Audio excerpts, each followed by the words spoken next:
So Anna, Hannah. welcome. Thank you. Welcome back. Welcome back to the office. Thank you. I really like it here. If I have to give her a song, I think she'd also be a Chappell Rowan fan. So today is a really special day because we're talking about something very special to you, especially. I wrote a book. You wrote a book. Yeah. Oh my God! Please show it. Yeah, Joanna I wrote a book. wrote a book. The name is When Dust Settles, and you released it almost like a month ago already. What is this book about, like really broadly? When someone would have to ask, like, what could I tell my friends when they ask, what is Joanna's book about? Do you know the TikTok sound? Oh my God, I love that question. Yes, I do. That's my favorite sound. For me, it's more like, oh my God, I hate that question. Amazing. Well, please answer it. I will answer it. I've gotten a lot of questions and comments about that, so I'm getting better at it. So really, roughly, this is a fantasy romance, and it follows the main character, Misa, who is part of a rebellion, and with the help of her friends, she sneaks into the palace to take down the king and like feed information to like a rebel group to take him down. But she meets the prince there, who's like a little brainwashed by his father. And things go from there because she tries to like turn him to their side. All right. So a little bit like I would say Broad Story is like all fantasy driven, but has some political aspects as well. Has some political, some social aspects, some emotional stuff between the characters. Yeah, it is. I've tried to write it like character driven, but it does have like political undertones, and it is like criticizing certain social situations. So I've tried to incorporate everything, a little bit of everything into that. How long did it take you to write it, to finish it? I think about 2 years. I did work while I was writing, and I did study while I was writing it, so it took a little bit longer. And I was also editing myself, so it took like about 2.5 years maybe from start to finish. Does it feel like a long time for you? Or do you think because you had so many other jobs and so many other duties during that time, do you think it's quite a good amount of time? I think it's a good amount of time. I do think like the longer you take to like plan out and write your book and like edit your book, the better it is because you put a lot of thought and effort into it. It does not feel like it's been like 2 years because I was like occupied with other things. It also like I didn't just focus on that. I like focused on other projects too. So it felt like time was passing pretty fast until it was like finally finished. Were there times where you felt like you could just edit this over and over and over again and you could like never really finish with editing it? Or how is that as a writer? Because I independently published it, you don't have an editor when you do that, so you have to do it yourself. And I couldn't read it. At one point, because you draft it and then you do the second draft and then you do the third draft and you don't just like write everything and then you're done and you like have to edit it over and over again.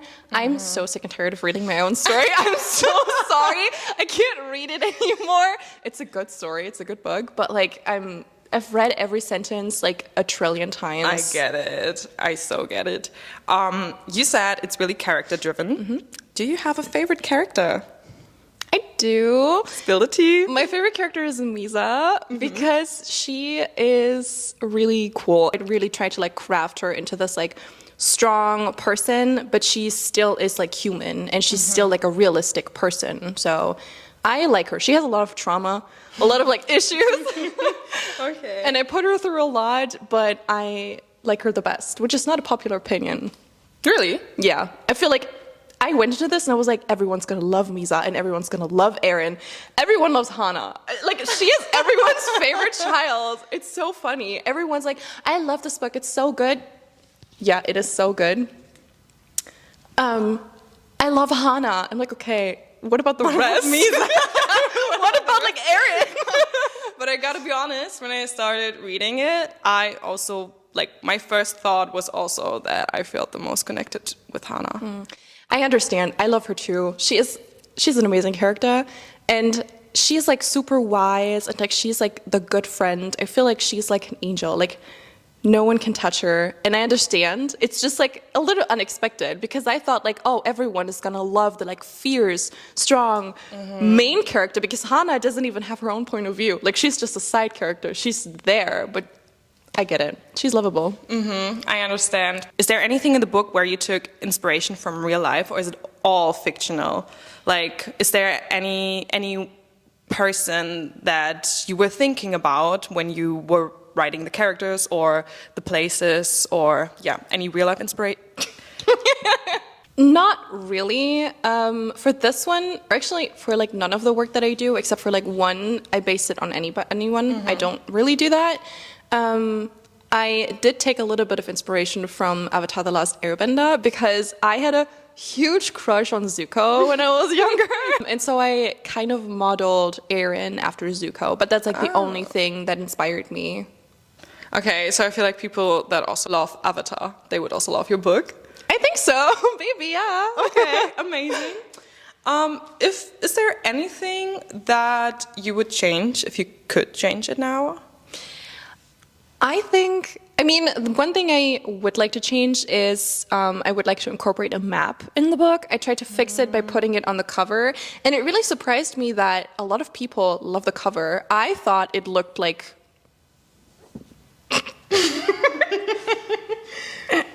Take a shot every time it falls. Yeah. Only responsible drinking here. Yeah, only if you're like, depending on where you are, age 18 or 21. I thought, because I did it like with the help of one of my friends, I thought it looked a little not on par with like other fantasy books out there, because like everyone has like a cover designer and it looks so good. And this looks very simple. I'm surprised that a lot of people love it. I love it. I honestly love the cover. Thank you. I tried to fix the issue of not having a map in the book to have it like on the book. I just don't like that you don't really know which nation is which. So maybe that's something to like work on in the future. No, but I like it. I mean, it's timeless. I don't really think it would have looked nice if you would have colored these with like the colors of the nation. So I think you did a great job. Thank you. Another thing is that, I wouldn't change it. It's like, because it's a duology and it's a Finnish duology. Yeah. So there will be a second part. There will be a second book. We'll see when it's out. But everything is like done, and I don't really like to like start my book and just... That's a lie. I was gonna say like I don't like to start and see where it goes. That's actually like how I start writing. It's just vibes and maybe a playlist. Really? Yeah. You didn't like script anything before, like any plot twists or anything. You just started writing, and then like you were like, okay, let's see what's going to happen. Yeah, that's like, insane. It was vibes and like a few scenes, and I was like, oh, what if this happened, and what if they said this, and then it was like a bunch of scenes, and I was like, okay, now I gotta glue it together, and that's where I like sat down and I tried to like map out everything. But I first like crafted the characters, so I was like, okay, I have this character like Misa, and what are her problems, and how does she need to grow in the story to like make sense, and what does she need to overcome, and I kind of like mapped it out for every character, and that's how it started, like how I mapped out everything instead of like the story. But it was just like a bunch of vibes and like a song that I liked that was playing on loop. And what song? It's like I think it's called The Untold. It's like an orchestra song, so it's not like it's not very well known. But I forgot what I wanted to say. Hold on. What was your initial question? You were asking... I was asking if you just started writing and didn't take any, like, didn't plan through. Things just happened. Like, a lot of times I just said, like, oh, the story writes itself, because I didn't plan on a lot of things that I can't really say because the second book's not out yet. But a lot of things kind of, like, just happened and they just turned out fine, and I was like, oh, I have like this and this issue, and then it fixed itself somehow. I feel like I can't really take credit for this book because I feel like it wrote itself and the characters just like started doing things. But one thing I wouldn't like change, but I think it would be fun to like have like an alternative universe where I wrote that book instead. My friend had a theory, and I was like, wow, that's a really good theory. How could I not think of that? I can't say, because it would like spoil, it would spoil a lot. But I was like, wow, like if I could rewrite this book, I would write it like that. So it's not something I regret, but yeah. I'm really impressed, honestly. I mean, but to me it makes sense that you kind of started with building the characters, and then like you think about what are their problems, what are their goals, and how does that add up to a story. But still, I'm very impressed. Thank you. I really, yeah. I want to know a little bit more about the characters. So please tell me a little bit more about the... I want to know a little bit more about the characters. So maybe you can go into a little bit more detail about them. So we have 3 points of views. Hana is not a point of view, but she is still kind of like in the core of the group. So we have Misa, Calix, Hana, and Erin.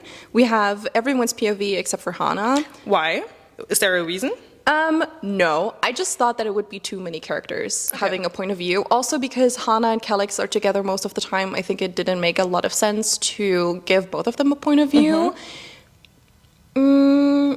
However, maybe or maybe not, she might have a point of view in the second book. Who knows? I can't say. For everyone that loves Hannah. I don't know anything for sure, obviously. It's just a guess. Yeah, I didn't really plan on creating more points of views other than Misa's and Erin's, but Misa she was like the main focus, and then I was like, okay, I want also like her love interest to... It's not a spoiler. No, I think you get it when you read this text. Yeah. It's kind of, you can... I think it's okay. Okay. I think it's okay. Yeah, it's not a spoiler. People who go into the book blind, they usually try to guess who the love interest is. And I was like, I think it's pretty obvious, like when she meets Prince Aaron, that he is going to be like the focus. Whatever, it doesn't really matter. I feel like, okay, I wanted Misa's point of view because she was like the first character I created. Then I wanted her love interest. And then I was like, okay, but everything else that happens outside of the palace also needs to be covered. And so I needed a point of view, and I just made it Calix's point of view.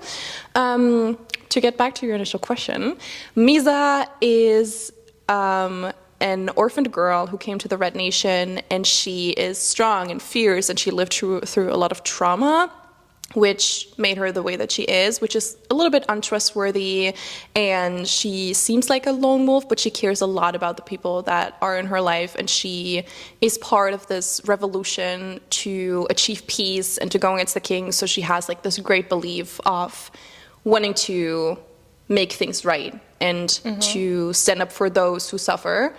And I really like a lot of traits within her, and she comes to these like great realizations throughout the book, which are very interesting. So she's a very complex character. Aaron is a little less complex, I think I would say. He's like the prince of this Red Nation. He grew up very sheltered. He grew up under his father, who he admires. His mother passed away when he was born, and there is a lot of conflicting feelings between his father and him because Aaron really admires his father as the great ruler that he is. However, his father is a little... He doesn't really like Aaron that much because he's not heir to the throne. Instead, it's Aya, his older sister. And so there's a lot of conflict there. It's like family conflict. And then we have very interesting character dynamics when it comes to Misa and Aaron, who both have different worldviews, and they kind of clash. And then we have Calix, who's like, he's a little righteous. He's a little bit like know-it-all. He wants everything right now. He wants to like achieve great things. And yeah. I have a question. Is Misa Scorpio? Actually, funny that you ask. I've been working on a post with the help of my friend to like be like, your sign, your character. I love that. I don't remember. I need to like put it somewhere on the screen or something because I don't remember what her sign is. But I think she may be a Scorpio. I'm not sure. I don't really know anything about signs. No, it's okay. It's okay. Well, when you started explaining it, like, well, she's I don't know. She seems like really tough and stuff, but she really does care about her friends. I was just thinking. Well, when you were writing the characters, did you visualize them in any way, or? I did. I don't know what came first. If I was like, okay, I want, like, I don't know if I actively said like, oh, I want Misa to be brown, or if it just happened. Because like for someone like Calix, I was like, okay, I know what he looks like immediately. Because when I read about Calix, I actually, my first association with his looks was that he's a long, slender, skinny dude. red hair, really pale. Yeah. Freckles, curly hair. Yeah. No, in my head it's not curly. Well, it's not like curly. It's more like a little bit like wavy, but it gets curly when it's humid. That's actually. Yeah, I see that. I see that. But yeah, he's a redhead, and I like that you immediately had that association. Do you know Callum Harper, I think is his name? He's a model. Like, I think he's British. Okay. Maybe you can put in a picture of him, because that's in my head. He looks like him. Really? Yeah. Now I'm super excited to look him up. People can do like a Pinterest board now with all. Yeah. By the way, did you make a Pinterest board for this book as like an inspiration or mood? Yeah, I do find it very hard though to like find actual like pictures to correspond with the story. So I do have a Pinterest board, but it's still like secret. I haven't shared it yet. I do share a few pictures like on my TikTok and my Instagram when I do like mood boards or something. But I feel like, I mean, it is like kind of reminiscent of like an Arabian setting. It's like not necessarily like a desert, but there's like a lot of sandstone, and there's a lot of like I often talk about the Outer Ring as like a market. So it's like tarps and there's carts and stalls and everything. So it is very colorful, but still in a muted kind of way. So I find visual inspiration from like the Arabian setting. However, like the setting of the story, like the capital of the Red Nation, which is like a city that is divided in 3 parts, it's very hard to find visuals of that, so I don't really use that. And I also find it hard to find actual like character inspiration, because characters have like certain traits that like drawings or like character renderings just don't have. So I find it hard to curate an accurate representation of the book on Pinterest. Yeah, I get it. But if you would associate it with colors, like let's say 3 colors, which colors would the book have? Red, black, and brown, like a sandy brown. Yeah. Okay, I get that. Well, I have another fun question. Okay. So if you would have, let's imagine, it's the end of the year. Everyone's favorite season, not Christmas, but Spotify Wrapped season. So if you had to imagine every character, let's say Misa, Hannah, Calix, and Aaron, we imagine all 4 of them have a Spotify account. What would their most listened song be? Okay. Or let's say, most listened song or artist. You can choose here, because I know this is a tough one. Yeah, that's very hard. I think, right off the bat, I think Hannah would be a pop girly. So I think like, you know, Taylor Swift, Ariana Grande, you know, she's like a girly girl. So I think she likes that. Like a cruel summer kind of vibe from Taylor Swift. Yeah. The like happy-go-lucky kind of stuff. You know, also like with Ariana Grande, the like pop things, like not the like more R&B. So she's like a pop girly. I feel like. Yeah. I like that. Also, I think she would be into K-pop now that I think about it. Like the like Twice. I think she would like Twice a lot. I see that. Okay, I love it. I think Misa, she would not be that picky when it comes to music, but I think she'd be more of a podcast girly. So I think she'd like podcasts. Would she listen to something like, I don't know, true crime or like fun? Yeah, true crime. I don't think she's like, oh, today we're talking about like philosophy, or I don't know. She'd be like more a serious listener. Yeah. So like Rotten Mango, maybe. For example. Okay, I see. All right. What about Calix? I think that's kind of hard. I think I always speak about him like, oh, he's like a little bit pretentious or like self-righteous. I feel like I say things about. Yeah. The Man Manipulator playlist. Calix is a heartbreaker. I knew it. No. I mean, I feel like he'd be like, oh, I listen to like a pretentious band. What's a pretentious like indie band or something? You know, like I honestly, I mean, no shade, but I honestly always associated with like the Smiths and Nirvana. Yeah. I listened to such an underground indie rock band. He's like, oh, it's so niche, you wouldn't know it. And it's like Nirvana. Or like, have you ever heard that song Bohemian Rhapsody? Yes, I see that. Oh my god. So So a little bit like that. Such a masterpiece. Yeah, but he doesn't like mean it in an ill-intended way. He's just genuinely a little bit misguided. Hat in the clouds, maybe a little bit. Mm-hmm. Yeah. So, but you have like the counterpiece, which is Aaron. I think he would be like an indie boy. So think like Keshi, for example. So like very like sad, indie, in touch with his feelings. But I think he'd also enjoy like Chapel Roan. Oh yeah, really? Yeah. He can't like dance, but I think he has like because like okay, like a little side annotation.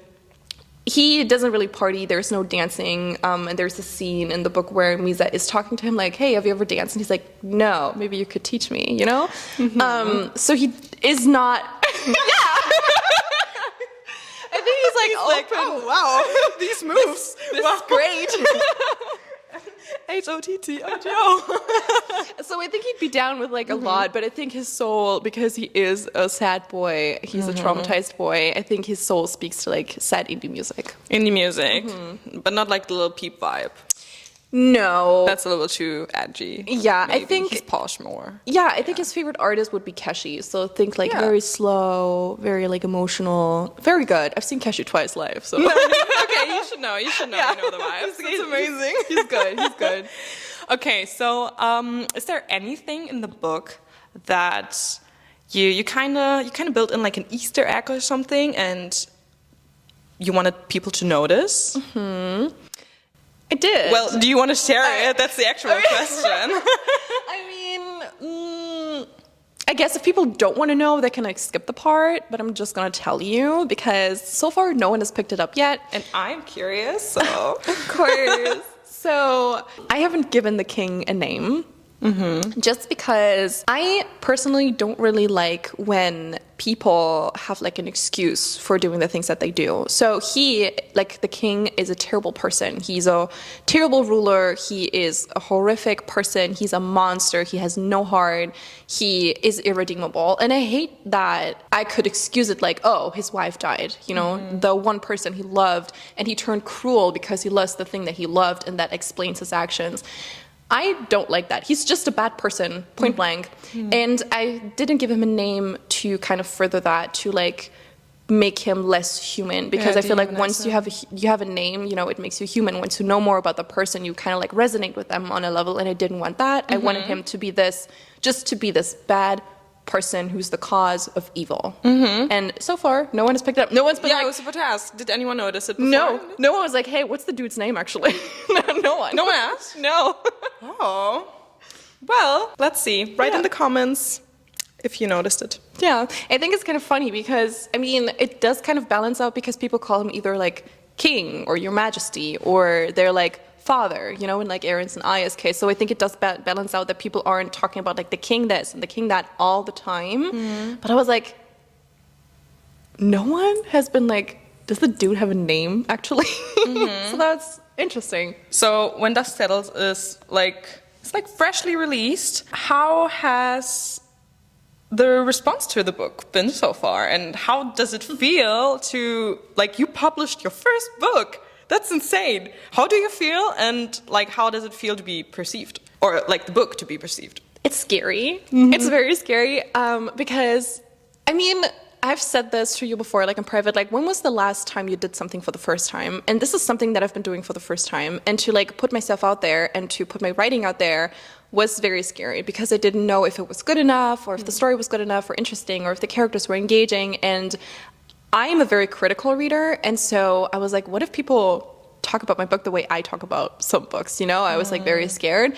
But in general, people are very responsive to it, very receptive, and they really like it, and that surprised me a lot. I feel like no one's really, that sounds very stupid, but like I feel like no one's really criticized anything yet. So the response has been more or less just positive, which obviously warms my heart a lot, but I still have like imposter syndrome. It feels odd to be like new, but it's wild to have something like, I made this, like start to finish, I made this. This is like, it is like, I look at it on my shelf and I'm like, that's insane. It's really insane. Yeah. Actually, when friends visited me, I showed them your book and I was like, yeah, Joanna made this. And they were like, this is a real book. And I was like, yeah, what the fuck did you expect? Yeah. I think this is insane. Honestly, I think a little bit of imposter syndrome is kind of normal, and from what I hear is that you're also a little bit perfectionist maybe with it. But fair enough, this is your baby. This is like the first own project, first like real finished project that you put out in the world. Yeah. So I think it's really, really fair that you can be a little bit hard on yourself, but I don't think that there's any reason you don't have to do that. Thank you. I mean, I can only go up from here, right? So like this is the first thing, I'm dipping my toes in the water, Right. and like if anyone has like anything to criticize, which is totally valid, I can only like improve from here on out, which is great. It's a learning experience. I agree. Also, if they would like to criticize anything, is the book on Goodreads? Yeah, it's on Goodreads and Storygraph. Okay. So, yeah. Nice. So they can check it out there, and they can leave you a review. Yeah. And tell you you're great, because I mean- think it's great. I mean, I do have to say, I'm not going to read the reviews. Obviously, I'm like happy about. Then? No, I mean, like, You can I still put a review. You can, yeah, you can still like review the book and stuff. You can still like rate it and like talk your little heart out. It's just I don't know how much into the book community you are, but like Goodreads and like review spaces is not something I should stick my nose in as an author. Like that's not my place. Yeah. It's not my place to like look at things and like take things personal. So I'm not reading any reviews. But I honestly get it. It's just like TikTok comments or Instagram comments. I think anybody has experienced that. Like sometimes comments can be a little bit mean. You can take them like really personally, and so I definitely get it. I also think that's a really good method that you're driving there, to just keep kind of focused. I think improvement will always happen no matter what. If you just keep writing and doing what you do, you will just gain experience. I mean, I'm like open for dialogue. For example, like I have a TikTok, and so if people come in the comments and they say something, obviously like it depends on the tone that you use. If you're like, this is a shitty book, I'm not gonna take it to heart and I'm not gonna consider it. But if someone's like, hey, maybe this and this, obviously I'm like open to like listen to it, but like I'm not going to actively seek out review spaces and like indulge in any reviews and comments to like let it get to me, because in a way, like, I mean, I'm human, and if anyone says anything negative, of course I'm going to take it to heart, and it's going to bother me, but I'm not going to reach out to the person and say like, hey, delete this review or whatever.